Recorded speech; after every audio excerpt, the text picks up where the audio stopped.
ay rated PG. Patnubay at gabay ng magulang ay kailangan sa mga batang manonood. Giselle? Nagkabalikan na po pala kayo ni Ma'am Paulina. Masaya po ako para sa inyo. Giorgio, parang awa mo na sa akin. Sabihin mo na kung sino tunay kong anak. Basta siguraduhin mo lang na bantay sarado mo si Carl at Giselle. Kinalimutan ko na si Carl. Lalayuan ko siya. Sabihin mo lang sa akin kung sino ang anak ko. Baka sumingit na naman yung Nataliang yan at sulutin ang mag-ama niya. I'm willing to accept Adriana to live here in my house. Tatratuhin natin siyang parang tunay nating anak. Pwede bang tigilan niyo na si Giselle? Di ba kayo nakakonsensya sa ginagawa niya kalokohan? Bakit ka kasi nakikialam? Sumunod ka lang sa sinasabi ko. Para bang plano ni Dr. Paulina kay Giselle? Hindi bibitawan niya ni Paulina si Giselle dahil kailangan pa siya ni Paulina. Ma, nabuhay ako na wala akong ama. Ngayon bumabalik siya, kailangan ko siyang tanggapin. Huwag na natin balikan ang nakaraan. Anong ibig niyo sabihin? Napagsamantalaan ko siya. Ikaw ang naging bunga ng pagmamahalang niya. Hindi ka gustong saktan ng iyong ama, Natalia. Sana'y magawa mong patawarin na ang iyong ama. I really want to make your tita Natalia happy. Magiging kapatid mo na si Adriana. Can you do that for me? Hindi ako dinidiktahan ni Ma'am Paulina. Lahat ng ginagawa ko ay desisyon ko. Kung ano-ano kasinungalingan ang sinasabi mo kay Giselle. Nagbibigay lang ako ng respeto sa taong tumulong sa akin. Babalik ko ako agad. Kakausapin ko lang si Paulina. Malaki ang kasalanan ng pamilya ng tita Natalia mo kay Ma'am Paulina. Pareho nila kami inapi. Nakalimutan pa niya yung shawl niya, Bakit nga kay Natalia ito? It's just a stupid shawl. Hindi, kay Giselle ito eh. Babalik ako. Wala sundan ko si Natalia. Patway! Masasabot ka lang sa gulo nila, Paulina!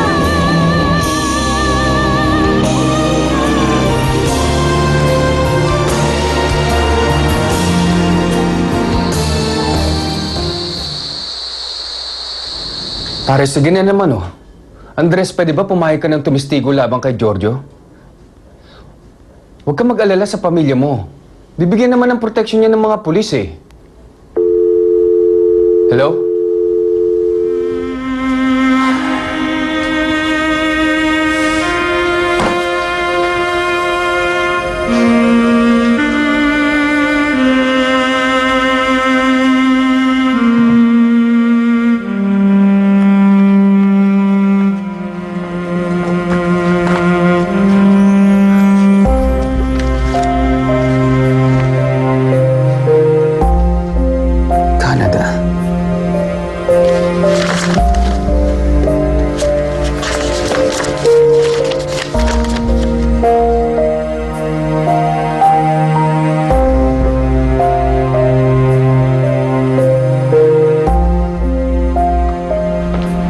Adriana!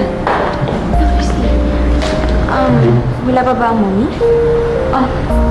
Nasa ospital pa ang mami mo. Bakit hindi mo nila kaya siya doon punta? Ay, nako, Tita Christy. Hindi na siguro kasi baka lalo pang lumala yung sakit ni Lola kapag nakita niya ako. Ay, alam ko namang ayaw niya sa akin eh. O sige. May gagawin pa ako sa office, ha? Excuse.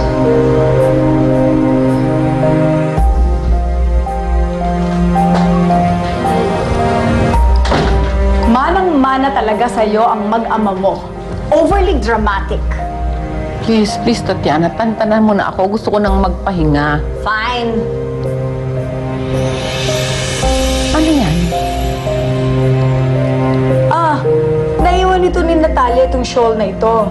Napulot ni Manolo at ibinigay sa akin. Kay Giselle daw to. Sa tingin mo, matatanggap pa kaya ka ng mami? Mabait naman ang mommy mo sa'yo. Madami siyang iniisip, kaya siguro naging madami siya sa'yo lately. Kahit naman siguro hindi ikaw ang tunay niyang anak, hindi ka niya basta-basta pababayaan.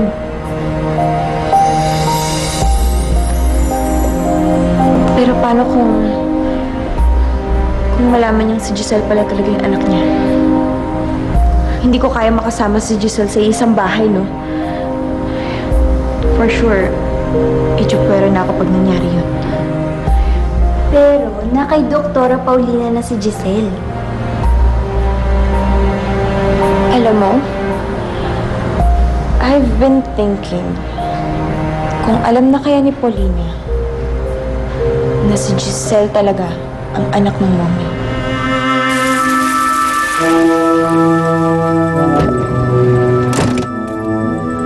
Walang hiya kang babae ka? Sinisira mo ako sa publiko. Una, si Caroline, si Dr. Arman, si Naomi. Ngayon naman si Giselle. Kung ano-anong kasinungalingan na sinasabi mo sa kanya.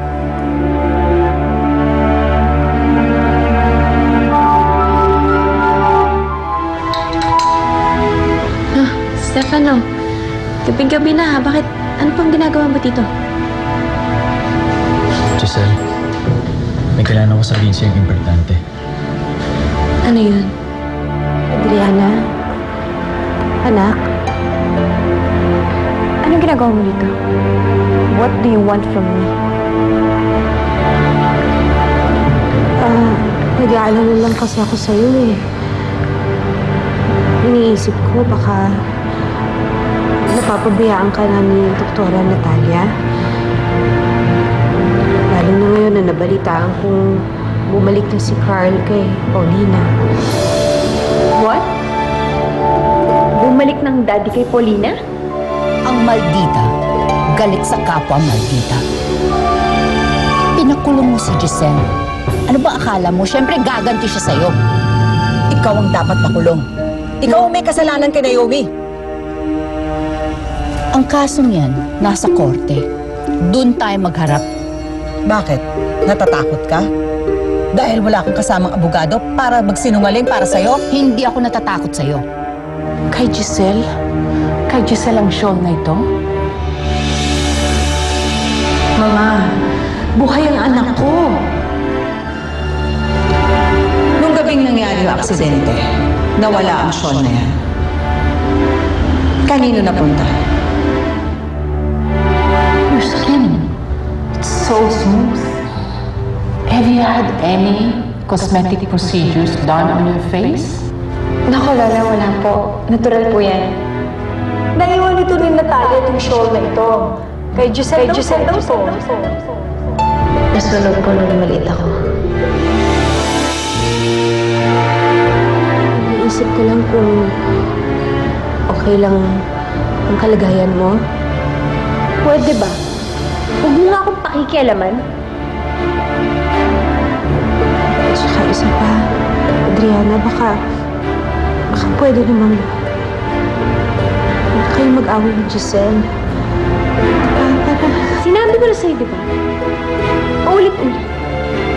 Na huwag kang makikialam. Wala lang akong panahon para sa mga taong katulad mo. Nang dahil sa'yo, nakulong si Carl at nabaril ang asawa mo. Hindi ka ba nahiya? Ang daming buhay ng sinira mo. Hindi totoo yan. Ikaw ang sinungaling, ikaw ang walang konsensya. Pinaplano mo ang lahat para pabagsakin ako. Talagang pinapabagsak kita. Ang pamilya mo ang sumira sa buhay ko. Adriana, siguro dapat sumama ka na sa akin. Pangako, hindi kita pababayaan. Hindi kita pababayaan at saka hindi naman ako papayag na basta maitsakwera ka lang eh. No. Pwede lumayo ka sa akin. Over my dead body. Hindi ako sasama sa'yo. Dahil ayoko sa'yo.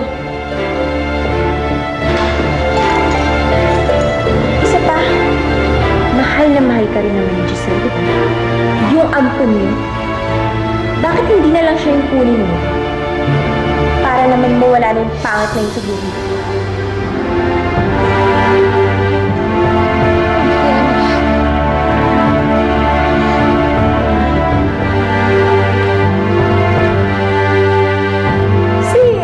Giselle Evangelista ba ang Giselle na tinutukoy ninyo ni Manolo? Yung pinakulong ng anak mo? Si Giselle ang tunay na anak ni Natalia. Hindi na kasi ako makatiis. Nakakonsensya na ako. Ano bang gusto mong sabihin? Kinakabahan naman ako sa'yo eh. Giselle, hindi totoo ang kabutihang pinapakita sa'yo ni Paulina. It's all fake. Ginagamit ka lang niya.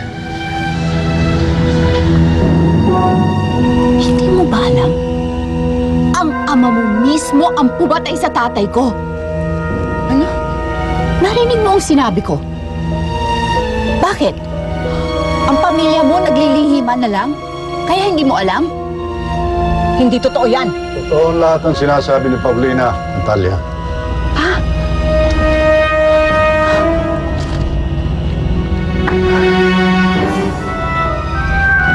Ano yun, Herrera?